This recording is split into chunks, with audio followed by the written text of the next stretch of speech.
الفاتحة.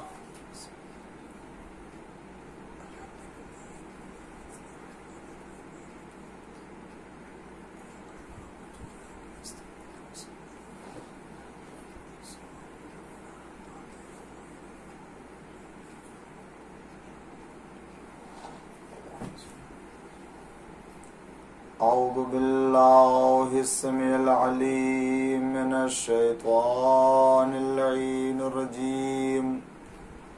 بسم الله الرحمن الرحيم. الحمد لله المعروف من غير رؤية، والخالق من غير منسبت. خلق الخلائق بقدرته واستعبد الأرباب بعزته، وسعد العظماء بجوده. والصلاة والسلام والتحية والإكرام على البشير النذير السراج المنير حبيب الله العالمين أبي القاسم محمد وعلى آله الطيبين الطاهرين المعصومين المظلومين المنتخبين المنتجبين الغر الميامين الذين أذهب الله عنهم الرجس وطهرهم تطهيرا. لا سيما الإمام المبين بقية الله في الأرضين الحجة الثاني عشر والمهدي المنتظر عجل الله تعالى فرجه الشريف. اللهم لعن أول ظالم ظلم حق محمد وآل محمد، وآخر تابع له على ذلك. اللهم لعن العصابة التي جاهدت الحسين وشايعت وبايعت وتابعت على قتله. اللهم لعنهم جميعا. أما بعد، فقد قال الله الحكيم في قرآن الكريم وقوله الحق. بسم الله الرحمن الرحيم. وجعلها كلمة باقية في عقبه. صلوات پڑھ دیجئے محمد و آل محمد پر. ناظرین اکرام اور عزاداران امام حسین علیہ السلام، آیہ کریمہ کی تلاوت مسلسل آپ کی خدمت میں کر رہا ہوں، جو عظمت امام حسین علیہ السلام کے عنوان سے اپنے معروضات اور اپنے بات کو پیش کرنے کی سعادت حاصل کر رہا ہوں. آج اس کے 8ویں مرحلے میں عظمت امام حسین علیہ السلام کے حوالے سے امام علیہ السلام کے جود اور کرم اور سخاوت کے سلسلے میں سرکار سید الشہداء حضرت امام حسین علیہ السلام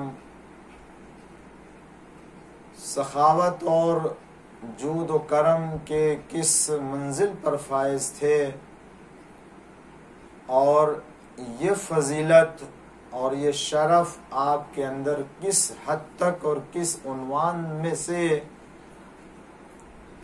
موجود تھا، اسے آپ کی خدمت میں آج پیش کرنے کی کوشش کروں گا.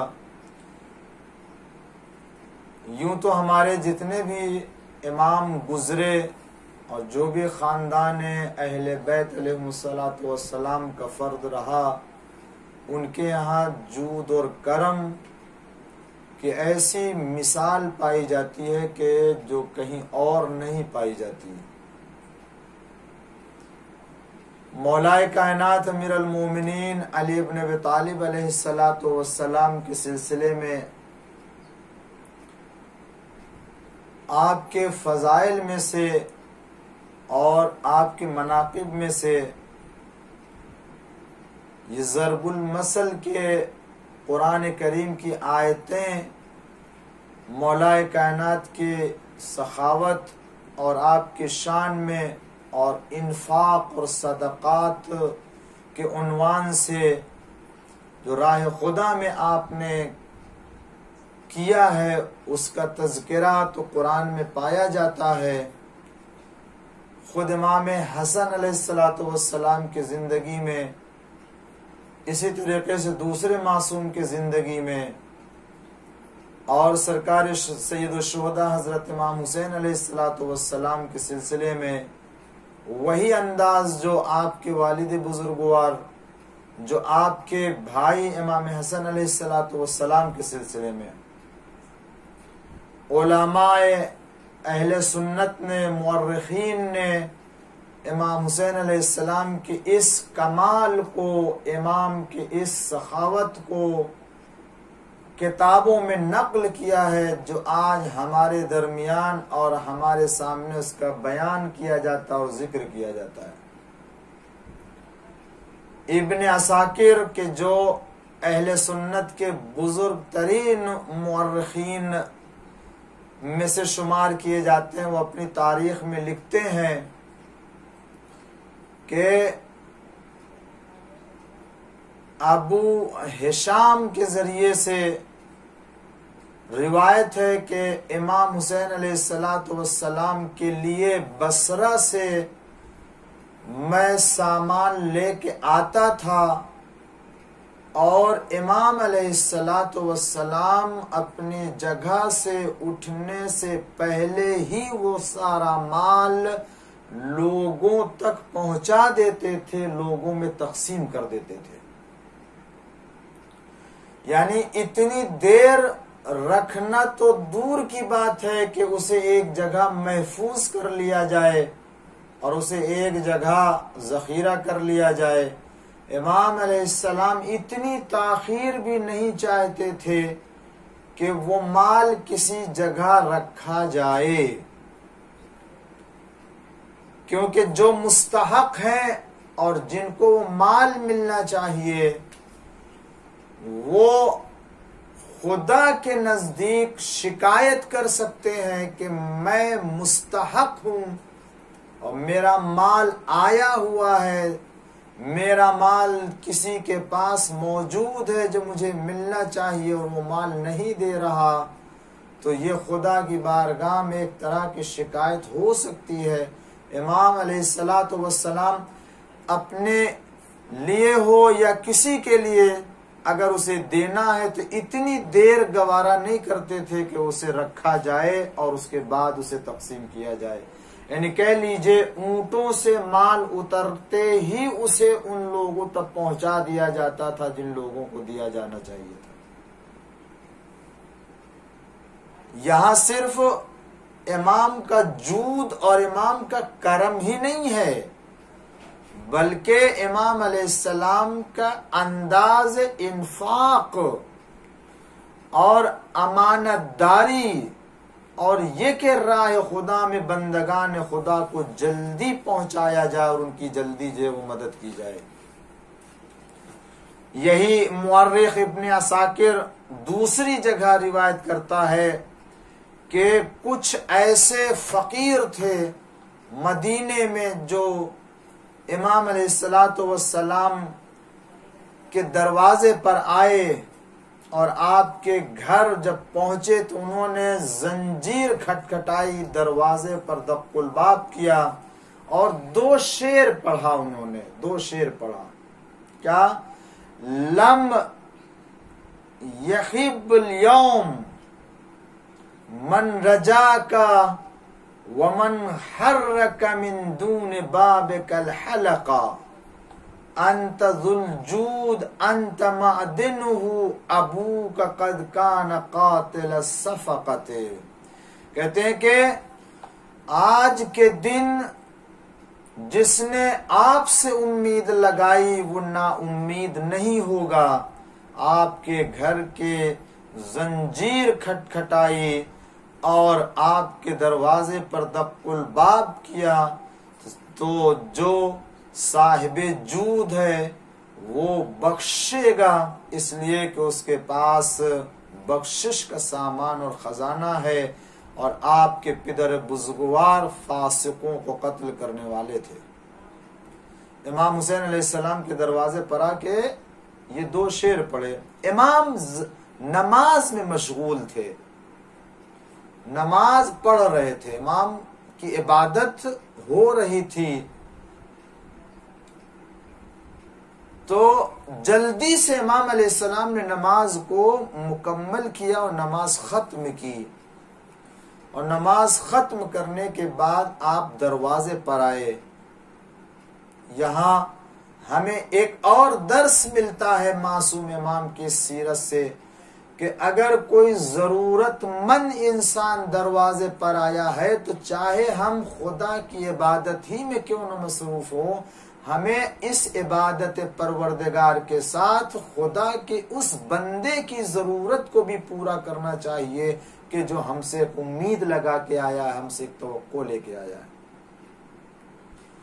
مستحب نماز ہے، کوئی عبادت ہے، اس نماز کو اتنا طول نہ دیجئے کہ اگر کوئی ضرورت مند آپ کے پاس آیا وہ مایوس ہو کے چلا جائے، بلکہ ہمیں خدا نے عبادت کی دعوت دی ہے، بندگی کی دعوت ہے. پروردگار عالم اپنے بندوں کو بندوں کے ذریعے سے نقصان نہیں پہنچوانا چاہتا، لہذا خدا اپنی عبادت چاہتا ہے مگر اپنے بندوں کے اوپر احسان کرنے کو بھی چاہتا ہے. امام حسین علیہ السلام نماز سے جلدی فارغ ہوئے اور فارغ ہونے کے بعد آپ دروازے پر آئے،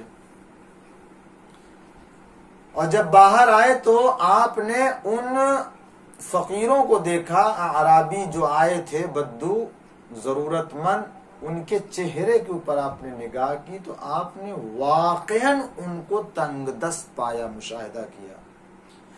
آپ نے یعنی ایسا ان کو پایا کہ واقعاً یہ ضرورت مند ہیں، ان کی ضرورت پوری کی جانی چاہیے. امام علیہ السلام کے چونکہ جو زمانے کا ولی اور امام ہوتا ہے وہ بندوں کا باپ ہوتا ہے، خلق خدا کا باپ ہوتا ہے. اس سے زیادہ کون مہربان ہوگا؟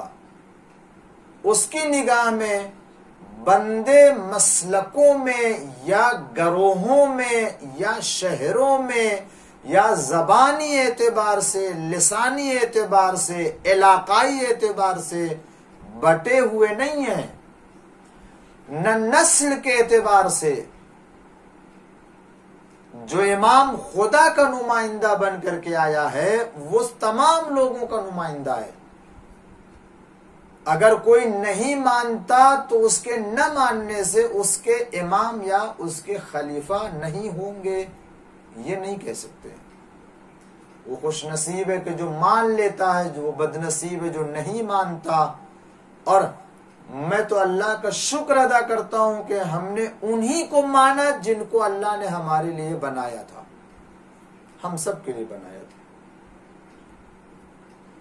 تو امام نے دیکھا کہ یہ واقعاً غریب، فقیر، ضرورت مند، تنگ دست مشاہدہ کیا امام نے، تو فوراً آپ گھر کے اندر آئے.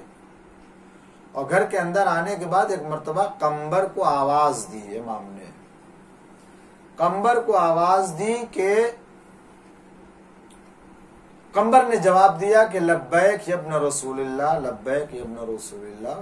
فرمایا کہ بتاؤ کہ تمہارے پاس کتنا پیسہ ہے، گھر میں کتنا پیسہ ہے.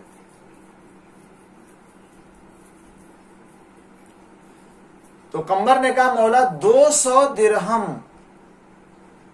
آپ نے فرمایا تھا کہ 200 درہم ہے، اسے اہل بیت میں ضرورت مندوں میں، یعنی جو آپ کے اہل و عیال یا جو ضرورت مند ہے، آپ نے ان کے درمیان تقسیم کر دینے کا حکم دیا ہے، اور وہ 200 درہم موجود ہیں۔ یعنی ہم یہ بتانا چاہتے تھے کہ مولا یہ جو رکھی ہے رقم، یہ بھی کسی مد میں ہے اور کسی کو دینا ہے، لہذا آپ کسی کو اگر دینا چاہتے ہیں تو یہ میں بتا دیتا ہوں، یہ شاید قمر یہ بتانا چاہتے ہوں۔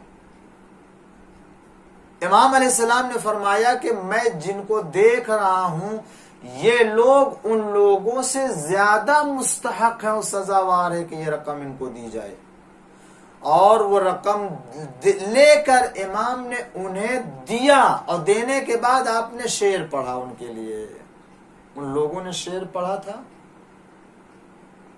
کہ جس نے آپ کے دروازے پر دق الباب کیا وہ آپ کے کرم سے، وہ آپ کے جود سے نا امید نہیں ہو سکتا ہے، اور آج کے دن آپ کے دروازے پر آئے تو کون نا امید ہو سکتا ہے آپ کے یہاں سے۔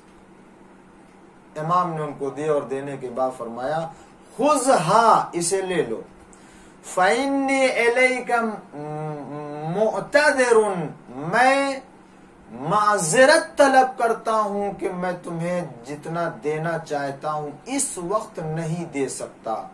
وَعْلَمْ بِأَنِّي عَلَيْكَ ذُو شَفَقَةٍ لَوْ كَانَ فِي سَيْرِنَا عَصَا تَمِدُّ إِذًا كَانَ السَّمَانَ عَلَيْكَ مُنْدَفِقَةً لَكِنَّ رَيْبَ الزَّمَانِ ذُو غَيْرٍ وَالْكَفُّ مِنَّا قَلِيلَةُ النَّفَقَةِ۔ امام نے فرمایا کہ جو کچھ ہے میں تمہیں دے رہا ہوں اور یہ تمہارے لیے بہرحال جو بھی ہے، لیکن میں معذرت کرتا ہوں۔ خلاصہ یہ کہ امام علیہ السلام نے معذرت کی، اور یہ کہ جو دے رہا ہوں بس یہ اس وقت میں تمہیں عطا کرتا ہوں، تم آئے مگر ہمارے پاس اس وقت اس سے زیادہ نہیں۔ ان لوگوں نے پیسہ لیا، اور اس کے بعد جب جانے لگے تو ایک جملہ کہا کہ اللہ اعلم حیث یجعل رسالتہ، اللہ بہتر جانتا ہے کہ اپنی رسالت کو کہاں قرار دے۔ یعنی امام کے انداز جود اور انداز کرم سے انہوں نے یہ اندازہ لگا لیا کہ یہ ایسے نمائندگان پروردگار ہیں کہ جن کو واقعی نمائندہ بنانا چاہیے، اور یہی قوم اور امت کی قیادت کرنے والے ہو سکتے ہیں، ان کے علاوہ کوئی دوسرا نہیں۔ ایک صلوات پڑھ دیجئے محمد وآل محمد پر۔ اس کے بعد اس سلسلے میں ایک اور تاریخ میں گوشہ پایا جاتا ہے مولا کے کرم کا، مولا کے جود کا، کہ اسامہ بن زید وہ اسامہ بن زید ہے کہ جن کو رسول اللہ نے اپنے آخری وقت میں لشکر کا سردار علم بنایا تھا، رئیس لشکر، سردار لشکر، اور تمام مہاجرین انصار جو بڑے بڑے لوگ تھے جو فتنہ کرنے والے ہو سکتے تو ان سب کو اس میں قرار دیا تھا، اور کہا تھا کہ تم لوگ مدینے سے جاؤ۔ وہ ایک پورا واقعہ جو اسامہ کا لشکر۔ اسامہ بن زید بیمار ہیں، امام علیہ السلام عیادت کرنے کے لیے گئے۔ کون؟ سید شباب اہل الجنہ، جنت کے جوانوں کے سردار، اتنا صاحب عظمت امام ایک صحابی کی عیادت کے لیے جاتے ہیں، اور جب جاتے ہیں تو انہیں غم زدہ پاتے ہیں، مغموم پاتے ہیں۔ اے اسامہ کیوں تم ایسے ہو؟ کہنے لگے مولا میں کیا کروں، میرے ذمہ کچھ قرض ہے، 60,000 درہم، کم نہیں ہوتا ہے۔ مولا میں کیا کروں، اگر قرض ادا کیے بغیر دنیا سے چلا گیا تو میں کیسے اس کا حساب دوں گا خدا کے سامنے، اور میں ڈرتا ہوں کہ یہ میں نہ ادا کر سکوں، اور کہاں سے ادا کروں۔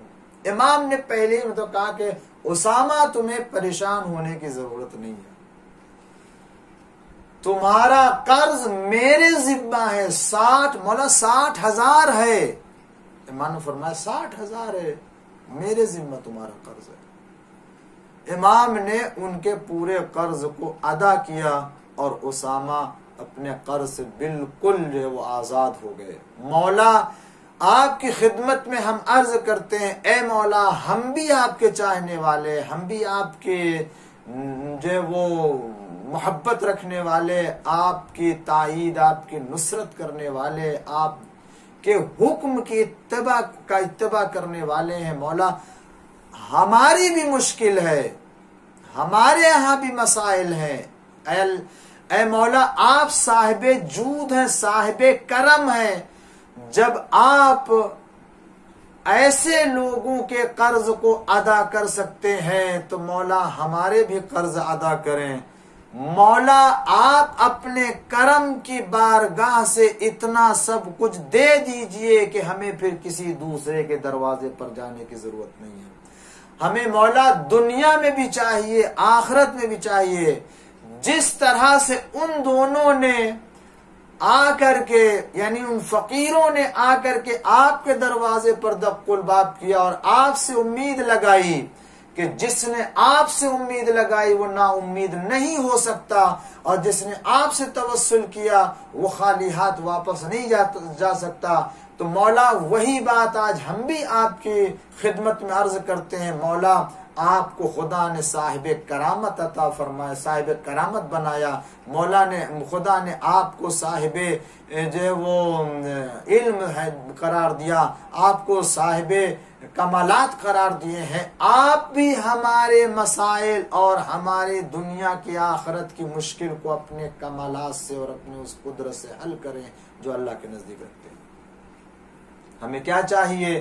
مولا آپ کی رضا چاہیے. مولا دنیا میں جن حالات میں ہیں وہ تو گزر جائیں گے, اے مولا آخرت میں ہم آپ کی شفاعت کے طلبگار ہیں. آپ ہماری دستگیری کیجئے.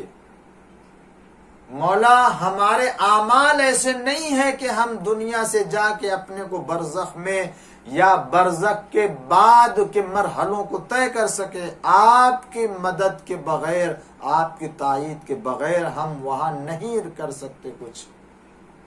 مولا لوگ آپ کے در پر دنیا مانگ رہے تھے, ہم آپ کی بارگاہ سے آخرت میں نصرت طلب کر رہے ہیں کہ آپ ہمارا خیال رکھیے گا.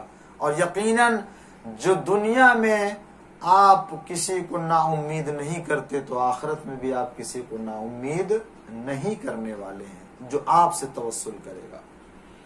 آخرکار امام علیہ السلام نے پورا کر دیا قرض ادا کر دیا جناب اسامہ بن زید کا.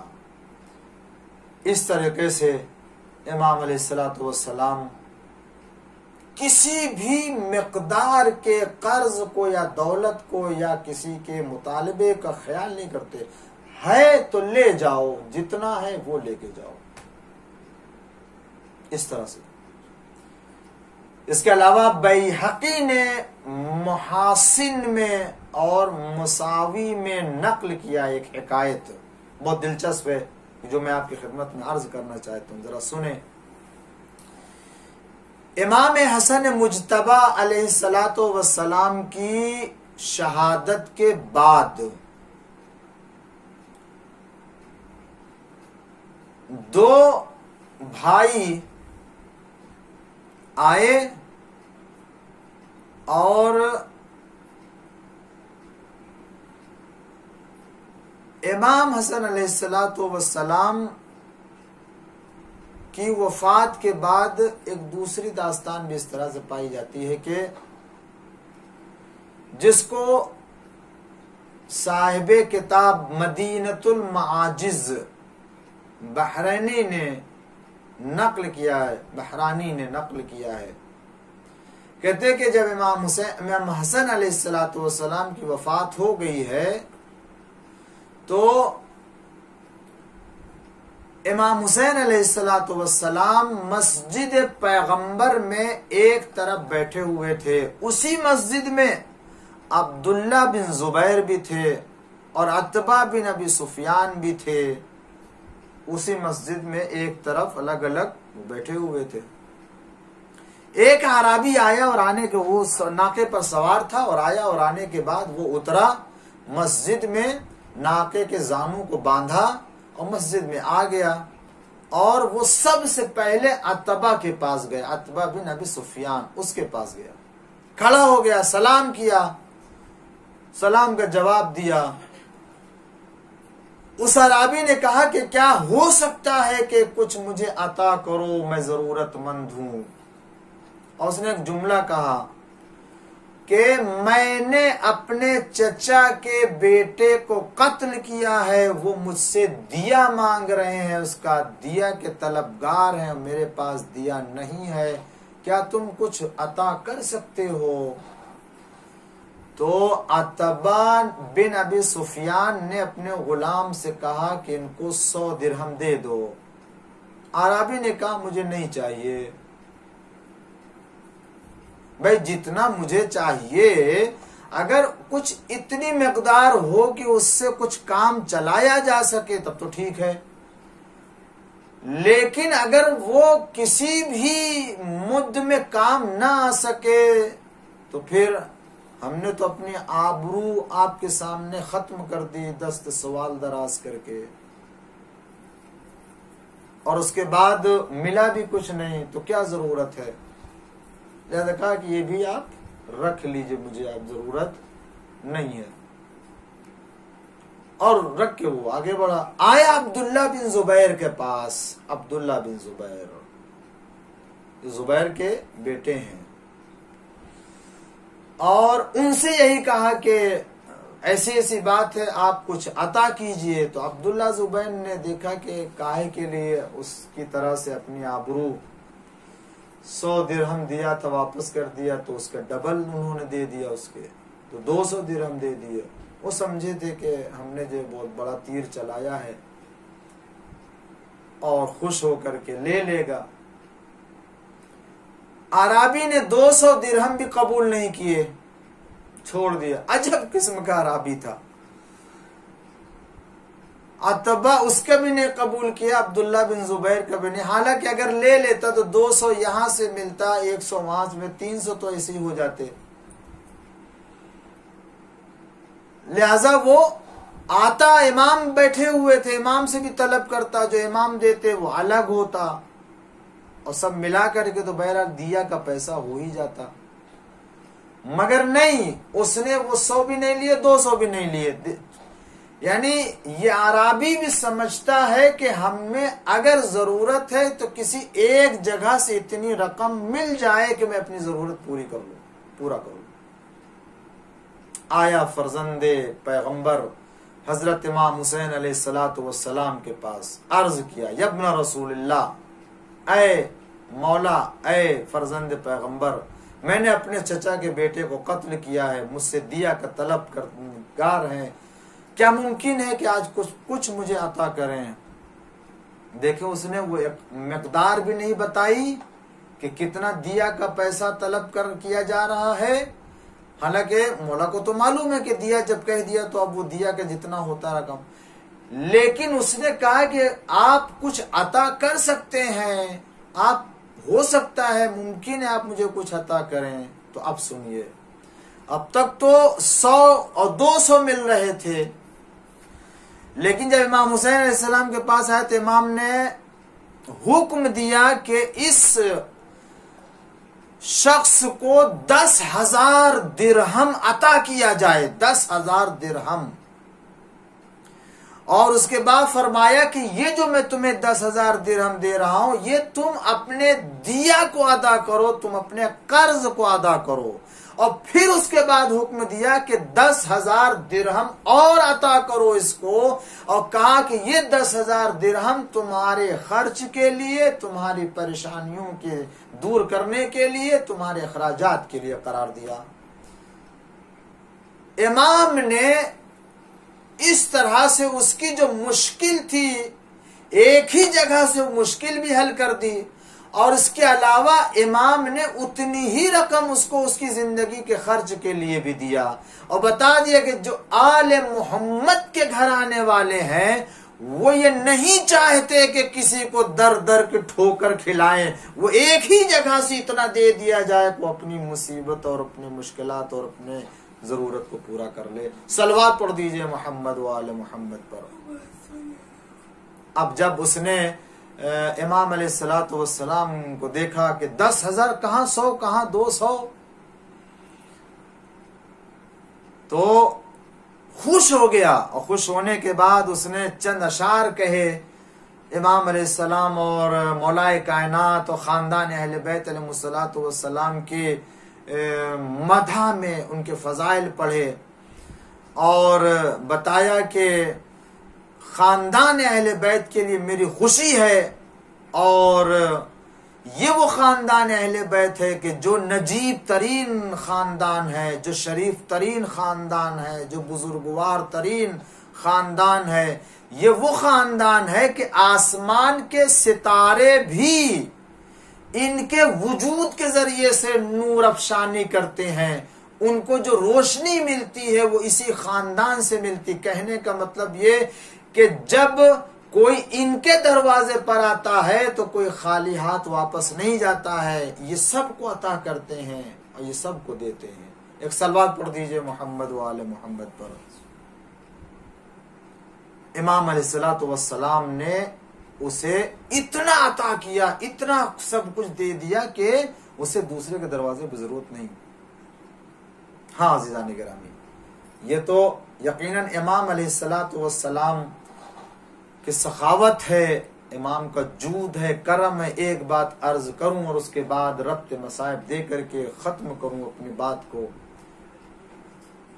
کہ امام کا جود و کرم اور امام کا جو انداز ہے عطا کرنے کا، وہ یہ کہ جو کچھ اپنے پاس رکھتے ہیں وہ اپنے لیے نہیں رکھتے ہیں بلکہ خلق خدا کے لیے۔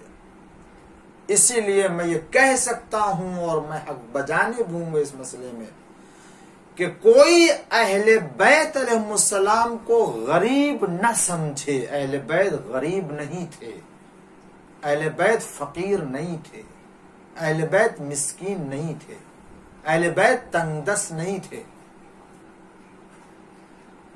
ان کے پاس جو کچھ ہوتا تھا وہ دوسروں کے لیے رکھتے تھے، اپنے لیے نہیں رکھتے تھے۔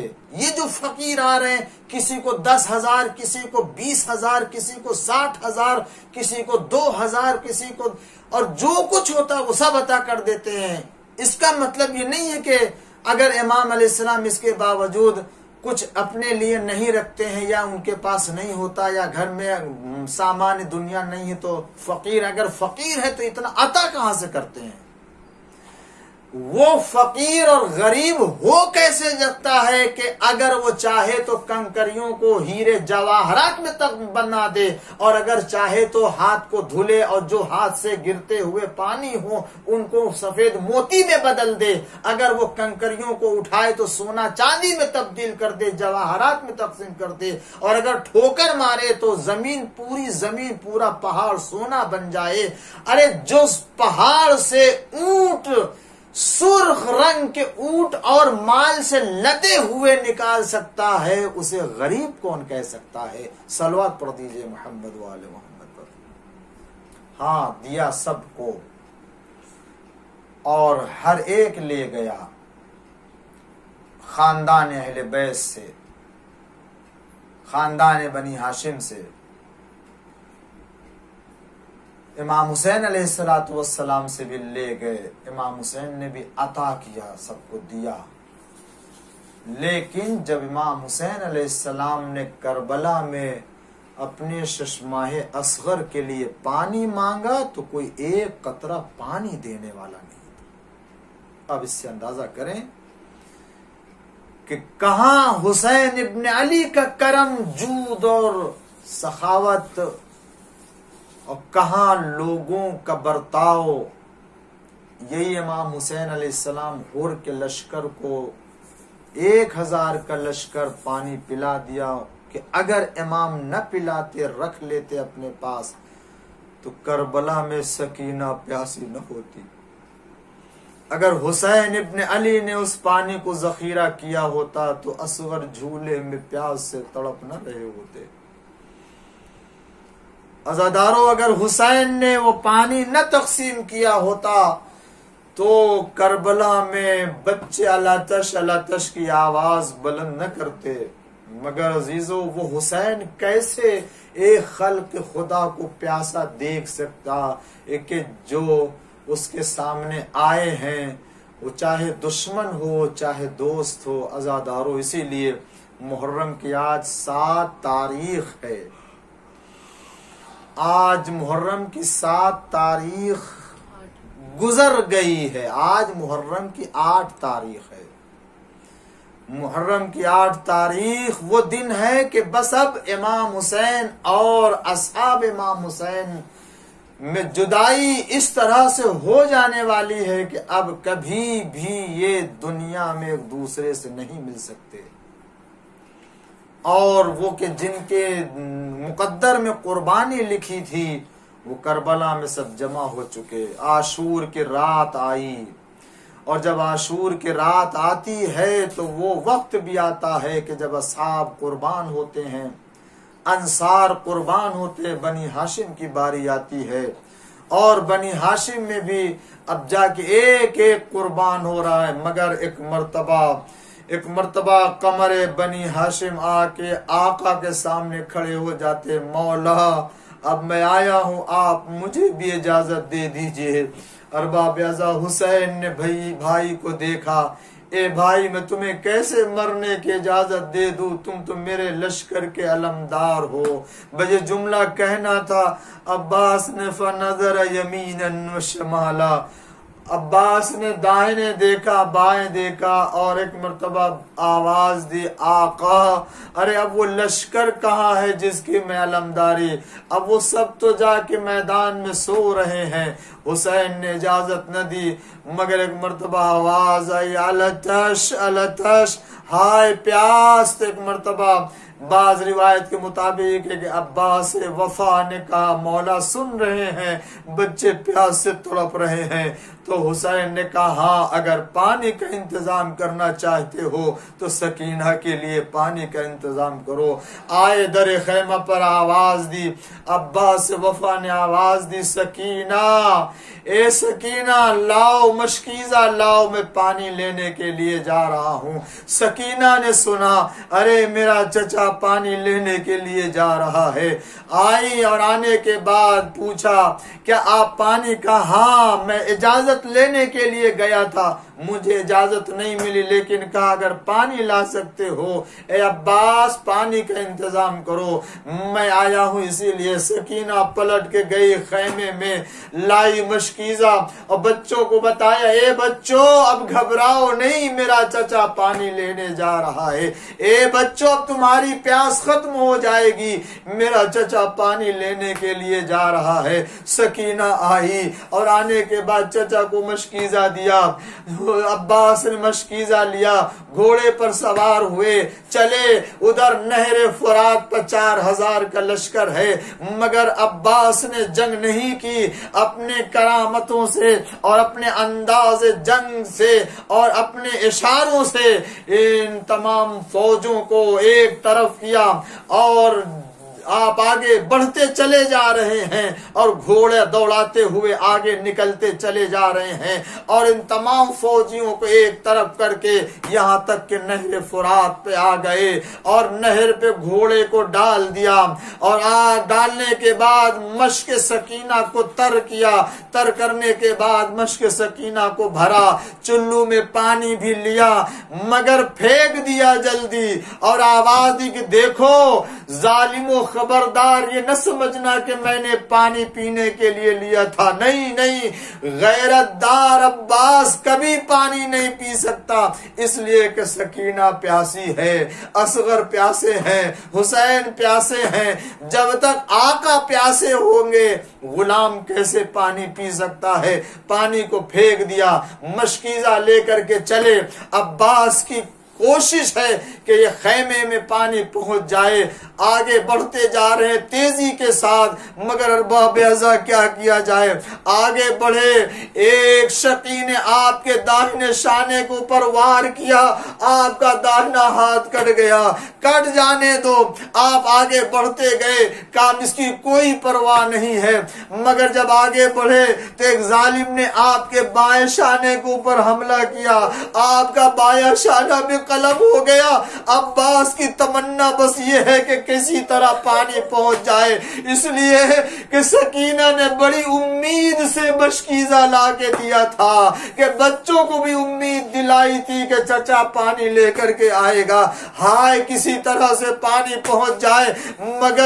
مگر عزادارو اب کیا ہو, ایک تیر ستم مشک سکینہ پہ لگا. ارے اب جب مشک سکینہ پہ تیر لگا تو اب عباس کیا کرے, پانی بہ گیا, عباس ٹھہرے ہوئے ہیں. اتنی ہی دیر میں ایک تیر آ کے آپ کی آنکھوں میں لگا. اب عباس کیسے, ہاتھ کٹے ہوئے ہیں, مشک سکینہ کا پانی بہ چکا ہے, آنکھ میں تیر لگ چکا ہے. ارے کیسے اپنا دفاع کرے, تلوار کیسے چلائے, آنکھ سے تیر کیسے نکالے. مگر عزیزو اسی اسنا میں چاہا کہ تیر کو نکال لے, اپنے سر کو جھکایا, زانو سے تیر کو دبایا اور چاہا کہ تیر نکال لے. ویسی کسی نے ایک آہنی گرز مارا سر پہ. عباس تھے اور آگے زمین پر آئے, آواز دی, اے آقا میرا سلام لیجئے. ادھر سے عباس کے لیے حسین چلے. اس طرح سے تلاش کرتے کرتے عباس کے لاشے پر آئے, مگر ابھی لاشا کہاں, عباس تو ابھی زندہ ہے, ابھی عباس تو زندہ ہے. حسین سرہانے آئے, بیٹھ گئے سرہانے, اور بیٹھنے کے بعد سر کو زانو پہ رکھ لیا. زانو پہ جب رکھنا چاہا تو عباس نے ہٹا لیا, اپنے سر کو زانو سے ہٹا لیا. حسین نے دوبارہ اٹھا کر کے رکھا, دوسری مرتبہ بھی ہٹا لیا, تیسری مرتبہ رکھا, تیسری مرتبہ بھی ہٹا لیا. تو حسین نے ایک جملہ کہا, اے بھیا دیر سے آنے کا خیال ہے, لگتا ہے کہ میں دیر سے آیا اس لیے تم ناراض ہو اور اپنا سر میرے زانوں پر نہیں رکھ رہے ہو. کہا نہیں آقا, ارے میں یہ خیال کر رہا ہوں میرا سر آپ کے زانوں پر ہوگا, مگر جب آپ کا وقت آخر ہوگا تو کون ہوگا جو آپ کے سر کو زانوں پہ رکھے گا. اے بھیا میری پالنے والی ماں آ جائے گی, میرا آخری وقت ہوگا. لیجئے روح پرواز ہوئی. عباس نے وصیت کی میرے لاشے کو چھوڑ دیجئے, خیمے میں نہ لے جائیے گا. ہائے غیرت دار ابا کہ سکینہ کو کیا جواب دیں گے. ادھر سے علم لے کر کے چلے. حسین آئے خیمے کے قریب, سکینہ دیکھ رہی ہے کہ علم آ رہا ہے. بچوں سے کہا اے بچوں, ارے دیکھو میرا چچا آ رہا ہے, یعنی پانی آ رہا ہے. اب جو قریب آیا اور خیمے کا پردہ اٹھایا تو کیا دیکھا, چچا نہیں آیا. ارے میرے بابا آئے, علم آیا مگر میرا چچا نہیں آیا. اے میرے بابا, میرے چچا کو کہاں چھوڑا. اے میری سکینہ, اب تم چچا کو یاد نہ کرنا. ہائے مجھے نہیں معلوم تھا کہ میرا چچا پانی لینے جائے گا تو واپس نہ آئے گا, میں پانی کے لیے نہ بھیجتی. سیعلمون الذین منقلب ینقلبون رزن بقضائه وتسلیما لامر. پروردگارا بحق زہرا و ابیہا و بعلہ و بنیہا والسر المستودع فی امام زمانہ کے ظہور میں تعجیل فرما. پالنے والے ہم سب کو حضرت کے غلاموں میں شمار فرما. اے اللہ ہم سب کے چھوٹے بڑے گناہوں کو معاف فرما. پالنے والے ہماری نسلوں میں عزائے حسین کو قائم فرما. پالنے والے ہماری اس مجلس کو, ناظرین حاضرین کے تمام نیک خواہشات کو پورا فرما۔